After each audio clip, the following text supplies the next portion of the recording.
Saya punya beberapa karyawan karena itu kan jumlahnya bertonton dan tidak mungkin dilakukan oleh 2 atau 3 orang. Jadi di situ di kebun kopi itu saya punya sekitar 15 orang karyawan. Jadi itu dia tugasnya memetik kopi, memilah kopi, mulai dari tahap sortir, penjemuran sampai pada akhirnya menjadi bubuk kopi seperti itu. Jangan lupa share, like, comment, and subscribe.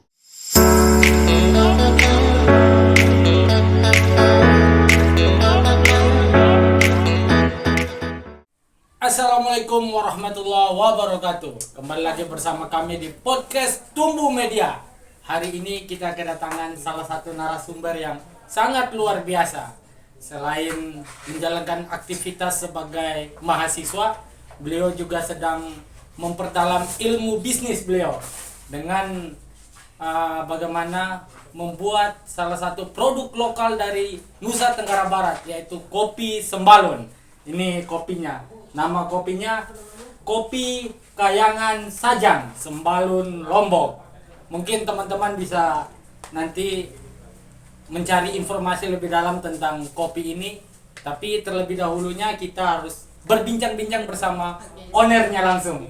Ini beliau bernama Elok Fajri Sa'diana. Mungkin kita cos dulu biar lebih akrab kita. Oke.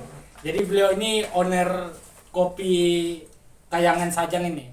Namun sebelum kita bicara lebih jauh tentang kopi ini, apa sih yang menjadi inisiatif atau langkah awal untuk berbisnis kopi? Gitu?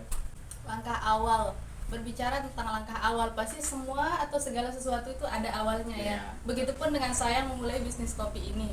Oke, sebelum berbicara ke beberapa tahapan, sebelumnya saya ingin sedikit bercerita tentang bagaimana awal mula dari saya berbisnis kopi ini. Jadi awal mulanya itu ketika saat itu saya sedang duduk di semester 5 perguruan tinggi. Oke. Jadi ketika semester 5 itu ada sebuah mata kuliah kewirausahaan. Mungkin Bapaknya juga pernah belajar kewirausahaan. Jadi ketika belajar kewirausahaan itu saya diberikan tugas oleh seorang dosen. Jadi dosen itu bilang gini, semua mahasiswa yang ikut mata kuliah kewirausahaan harus memiliki sesuatu yang bisa bernilai komersil atau yang bisa dijual. Jadi dari situ tuh bingung, teman-teman kan udah banyak yang jual ini jual itu, sekalipun itu bukan barang dia, sekalipun dia jadi second lah atau reseller istilahnya kalau pihak kedua lah. Oke. Jadi saya tuh lama-lama mikir, tugasnya ini kira-kira apa yang bisa saya lakukan. Awalnya mikir ke situ. Jadi semakin lama waktu semakin mepet dan dosen bilang tugasnya gimana. Jadi dari situ saya mulai mikir apa yang bisa saya lakukan sehingga saya bisa mendapatkan keuntungan atau maksudnya yang bernilai ekonomis. Jadi dari situ saya mulai mikir, saya punya kopi, saya punya kebun kopi dan saya bisa ngolah kopi, kenapa tidak? Dari situ saya mulai mikir. Jadi sedikit demi sedikit saya coba, saya bilang ke orang tua saya, Pak, saya pengen usaha kopi. Jadi awalnya orang tua tuh bilang, kamu kuliah dan kamu pengen usaha, apakah kuliahmu tidak terganggu? Jadi langsung saya bilang ini adalah pilihan saya dan saya akan bertanggung jawab terhadap pilihan saya. Jadi orang tua saya, oke, saya percaya sama kamu. So that's why I start this business. Oke, jadi awal mulanya itu dari mata kuliah kewirausahaan. Saking ingin mengembangkan itu, jadilah seorang owner kopi Kayangan Sajang ini. Ini sangat luar biasa, sangat memotivasi untuk teman-teman mahasiswa juga.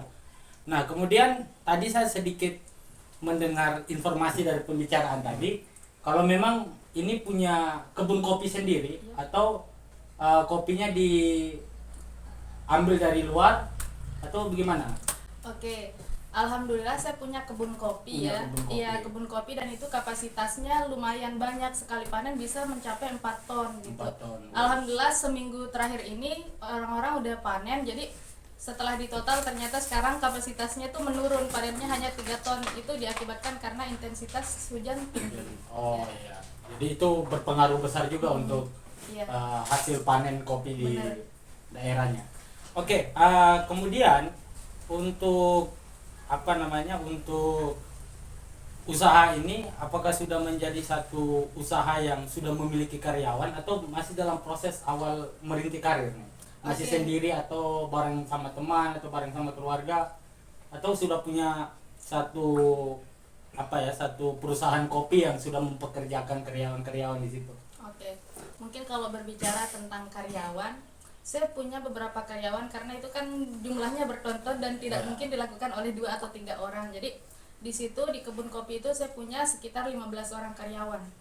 Jadi itu dia tugasnya memetik kopi, memilah kopi, mulai dari tahap sortir, penjemuran, sampai pada akhirnya menjadi bubuk kopi seperti itu. Kopi, wah, Iya. luar biasa. Kemudian ini sangat menarik sekali dari strategi pemasarannya ini. Apakah masih seputaran NTB atau sudah dikirim ke luar daerah pemesanan yang jumlah lebih besar untuk penikmat-penikmat kopi di luar daerah itu? Oke, mungkin untuk pemasaran saat ini masih berputar di sini di NTB.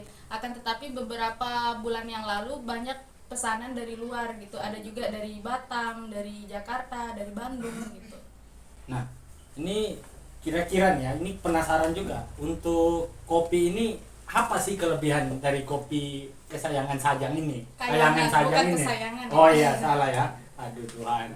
Ini memang kita fokus ke kopinya yang namanya agak-agak blunder juga kalau kita salah fokus nih. Ya. Jadi kayangan Sajang ini kira-kira kelebihannya apa? Dan kenapa kita harus menikmati kopi ini? Nah, itu. Oke. Mungkin satu hal yang menarik menurut saya dari kopi ini bukan dari testimoni saya sendiri, akan tetapi dari beberapa orang yang penikmat maupun pecinta kopi. Jadi ketika mereka mencoba kopi ini, katanya tuh ada yang beda dengan kopi yang lain. Iya. Kopi ini tuh beda dengan kopi yang lain. Saya bilang, kenapa kok bisa beda? Katanya kopi ini memiliki aroma yang khas. Aroma yang khas. Itu yang pertama tuh. memiliki Aroma yang khas. Jadi dia nanya, kenapa kok bisa kopi ini aromanya khas? Dia bilang, jadi karena memang dari proses awal itu benar-benar kita jaga. Mulai dari panennya, kita harus panen yang benar-benar matang, tidak boleh masih hijau gitu. Jadi ketika sudah memasuki tahap sortir, kita harus pilah dulu, kita harus cuci sampai bersih. Terus ketika dijemur sudah kadar airnya sampai 0%. Baru boleh di roasting gitu. Nah, ini yang terakhir sebelum kita tutup, apa saja varian rasa kopi ini? Apakah kopi ini original, dan untuk dapat memesan kopi ini tuh apakah ada akun resminya untuk kopi ini atau ada nomor-nomor yang bisa kita hubungi untuk memesan kopi ini? Oke. Kopi ini mungkin sedikit saya jelaskan ya. Di sini ada powder itu bubuk, roast bean itu yang sudah di roasting, terus yang di sini ada green bean itu yang masih hijaunya. Terus di sini kopi ini tuh ada 3 varian, bukan hanya satu. Jadi di sini ada kopi arabica, kopi liberica, dan yang terakhir adalah kopi robusta. Itu adalah 3 varian kopi yang berbeda-beda gitu. Dan itu pun ketika kopi arabica ini masih ada 2 varian lagi, ada arabica biasa dan arabica lanang. Arabica lanang itu yang berbiji monokotil. Biasanya kan kopi itu bijinya 2. Akan tetapi yang kopi arabica lanang ini dia bijinya monokotil 1 gitu. Nah, jadi yang menjadi cita rasa dan ciri khasnya kopi ini adalah dia kopi organik yang tidak pernah digunakan pupuk-pupuk gitu. Tidak pernah ada pestisida selama perawatan dan pemeliharaan hingga pasca panennya. Jadi di situ nilai lebihnya, kenapa dia bisa menghasilkan aroma dan cita rasa yang khas di kalangan penikmat dan pecinta kopi. Karena memang tidak pernah ada pestisida gitu ya. Karena memang benar-benar natural dari alam gitu. Oke, ini sangat luar biasa sekali nih. Ini menjadi inspirator bagi seluruh kalangan mahasiswa yang bagaimana mampu mengaktualisasikan apa yang dari hasil perkuliahan itu seiring dengan berjalan waktu. Ini menjadi salah satu usaha yang alhamdulillah sekarang ownernya juga sudah bisa membuka lapangan kerja bagi masyarakat setempatnya. Mungkin itu saja yang dapat kita diskusikan tentang kopi ini, dan juga rekomen untuk para penikmat kopi, kalian harus mencoba kopi kayangan Sajang ini karena ini adalah produk-produk lokal yang perlu dikembangkan dan perlu dilestarikan oleh seluruh masyarakat Nusa Tenggara Barat. Mungkin itu saja, kurang dan lebihnya saya mohon maaf. Assalamualaikum warahmatullahi wabarakatuh.